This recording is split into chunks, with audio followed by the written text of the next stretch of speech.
Assalamualaikum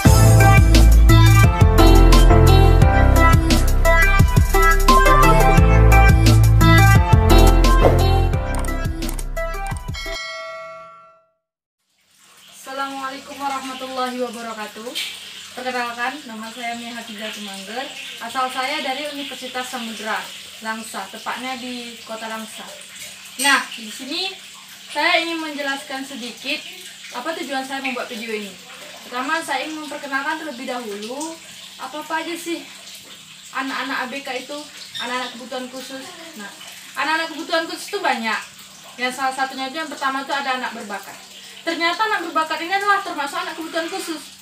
Kenapa? Karena mereka itu memiliki kemampuan yang lebih dibandingkan anak-anak yang normal. Jadi kalau anak-anak yang berkemampuan yang lebih ini harus diberikan pembelajaran yang lebih lagi, sehingga kemampuan dia jadi bisa memajukan bangsa kita ini. Nah, kemudian ada lagi namanya tunanetra. Nah, tunanetra ini kalau misalnya pemikirannya itu sama dengan anak normal. Bahkan anak tunanetra ini memiliki pemikiran lebih tinggi dibandingkan anak normal. Nah, kekurangannya di mana? Terkadang mereka lemah di mata sama lemah dalam bersosialisasi, dalam berinteraksi dengan sesama. Karena apa? Karena dia tidak bisa melihat. Nah, kemudian saya akan menjelaskan tentang tunarungu. Tunarungu ini kekurangannya di dekat pendengaran. Nah, di dekat pendengaran inilah yang membuat dia payah terjun ke masyarakat. Payah terjun ke masyarakat ini dalam artian kata, dia itu payah untuk berinteraksi atau dibawa ke dalam kejadian-kejadian yang berada di era kita ini. Jadi gini, anak tunarungu itu payah untuk berbicara. Mereka itu untuk berkomunikasi aja menggunakan tangan. Orang tuanya harus mengetahui cara bahasa anak tunarungu. Jadi, pendidikan harus tahu bagaimana cara menangani anak tunarungu dan seperti anak tunanetra juga. Nah, kemudian itu ada namanya anak tunagrahita. Anak yang memiliki bertahap-tahap. Ada yang paling berat. Yang paling berat itu mereka sudah seperti orang yang idiot. Nah, jadi kalau orang yang idiot ini tadi nggak bisa dibawa ke pendidikan ataupun mereka untuk belajar seperti inklusi. Nah, pembelajaran inklusi ini merupakan untuk gabungan antara anak yang normal dengan anak yang tidak normal tadi. Maksudnya dalam arti kata anak yang berkebutuhan khusus ataupun anak istimewa lah kita bilangkan teman-teman. Jadi di sini teman-teman, tadi yang kalau terlalu berat lebih baik dibawa ke dekat psikiater, psikolog untuk diperiksa lebih dalam lagi untuk diobati.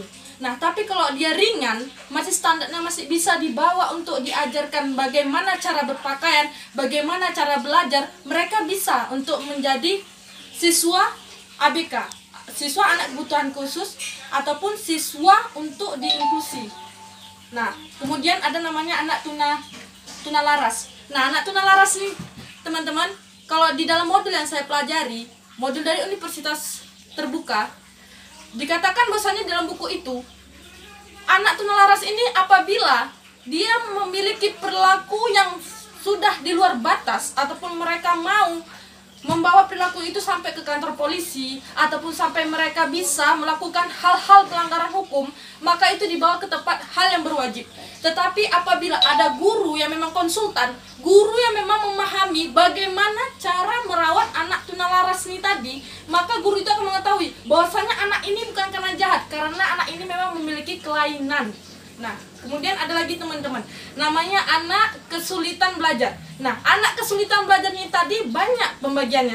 Ada dia berkesulitan belajar dalam membaca, dalam menulis, dalam berhitung. Baik dalam membaca itu mereka berkesulitan dalam melihat huruf. Misalnya, dia bilang sudah, tapi dia nanti akan berhilang huruf H-nya. Sudah, bukan sudah. Misalnya dia bilang saya, bertambah huruf H, saya, nah gitu. Jadi anak-anak yang berkesulitan dalam membaca itu seperti itu teman-teman.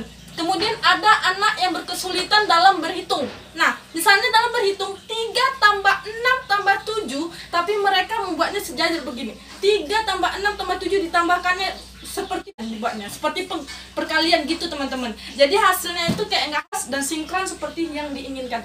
Nah, anak yang menulis, tadi kan berhitung teman-teman, ini sekarang menulis. Nah, kalau yang menulis ini tadi teman-teman, dia menulis huruf A, dia payah membedakan mana huruf yang besar, mana huruf yang kecil teman-teman.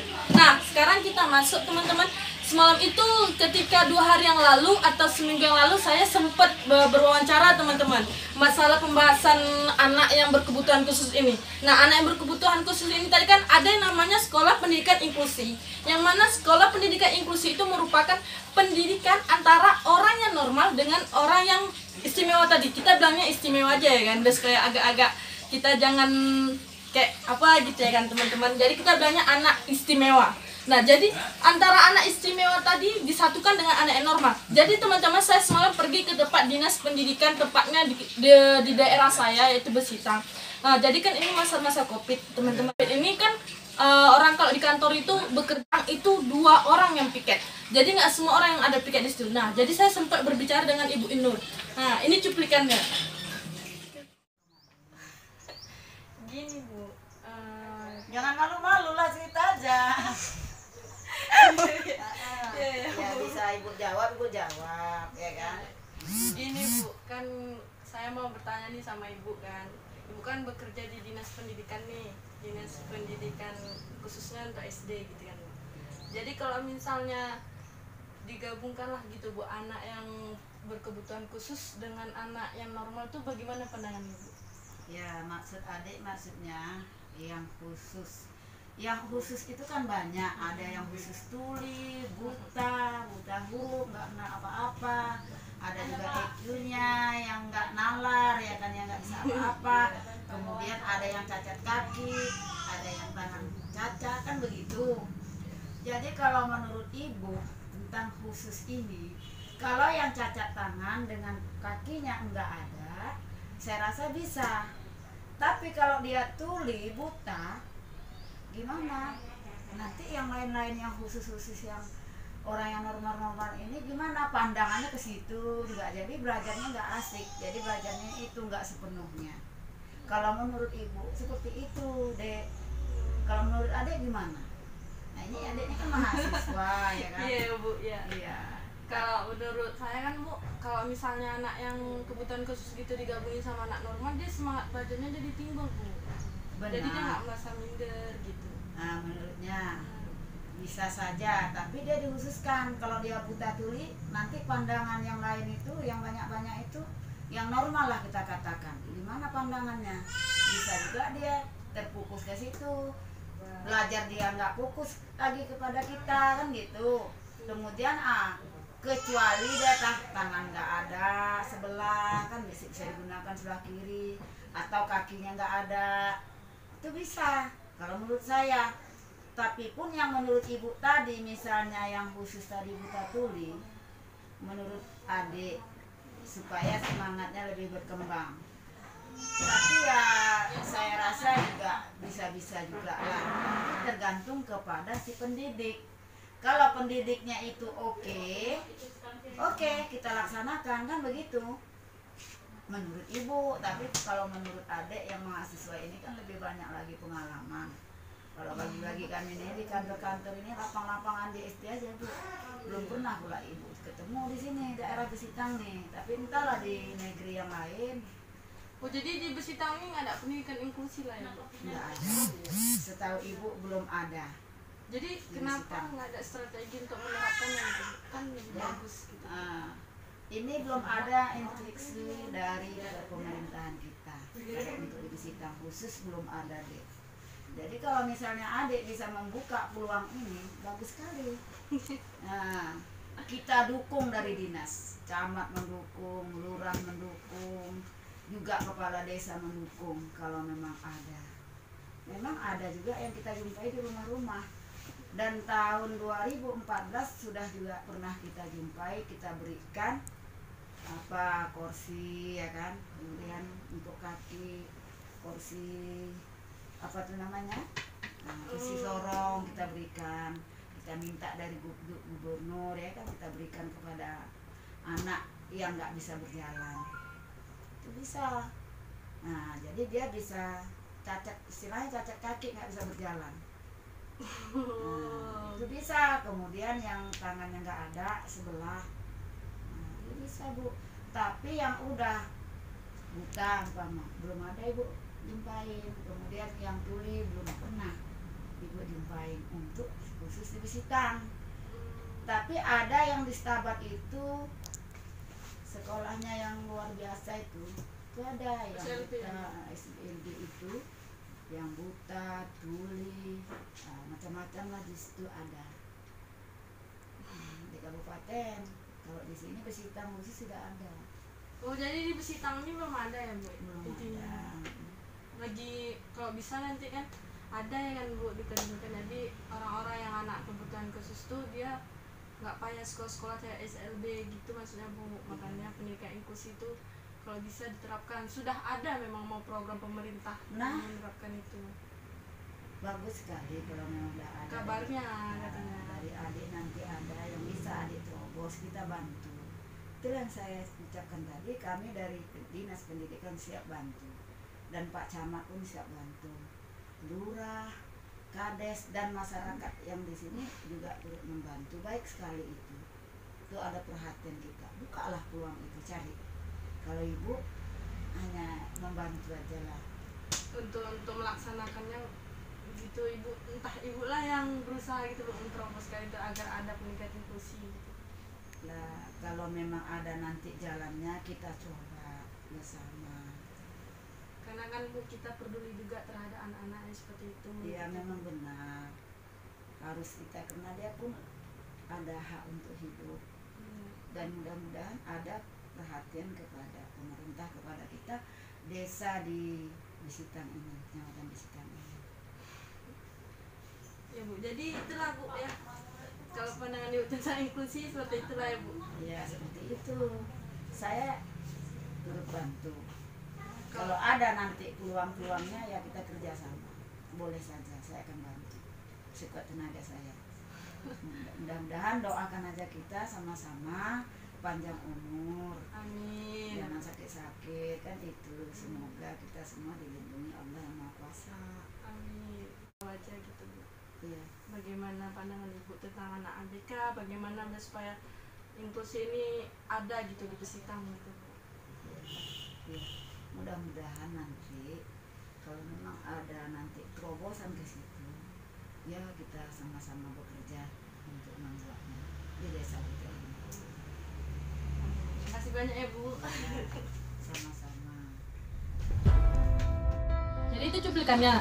Jadi Ibu itu berbicara bahwasannya di Besitang ini belum ada yang namanya pendidikan inklusi. Nah, karena di Besitang ini sarana dan prasarananya belum mampu untuk memberikan pendidikan inklusi kepada anak-anak yang berkebutuhan khusus. Seperti contohnya, anak tunadaksa. Anak tunadaksa itu kan anak yang cacat, yang perlu kursi roda. Sedangkan kalau di Besitang ini belum bisa menyediakan seperti itu. Seperti anak-anak yang payah melihat, dan gurunya itu harus lebih. Ada guru namanya guru konsultan. Jadi kalau di Besitang ini, Ibu Inur itu berkata bahwasannya kalau misalnya ada orang yang ingin memang betul-betul mampu bisa memperjuangkan untuk bisa memajukan pendidikan di Besitang ini, mau untuk memperjuangkan pendidikan inklusi ini, kami siap membantu, kata Ibu itu teman-teman. Jadi ini tergantung antara kemauan kita dan dorongan kita untuk menolong orang-orang yang ada di sekeliling kita, menolong anak-anak yang ada di sekeliling kita. Yang mana bahwasannya anak-anak yang berkebutuhan khusus itu harus kita perjuangkan agar dia bisa mendapatkan pendidikan yang lebih layak seperti anak-anak normal biasanya.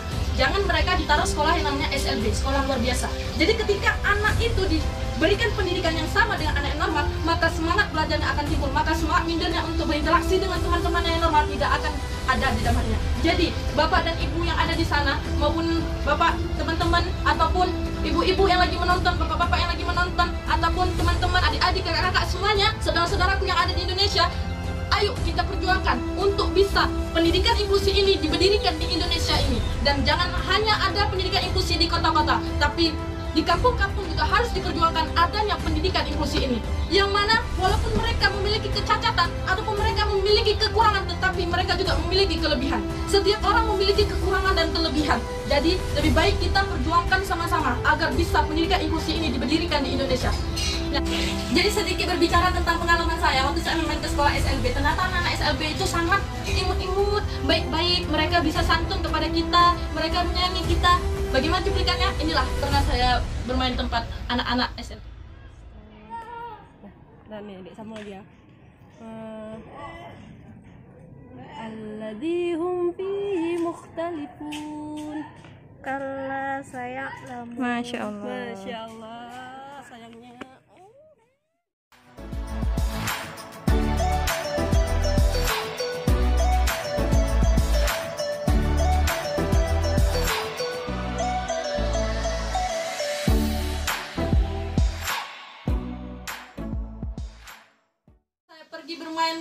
SLB itu sedikit ya cerita tentang pengalaman saya.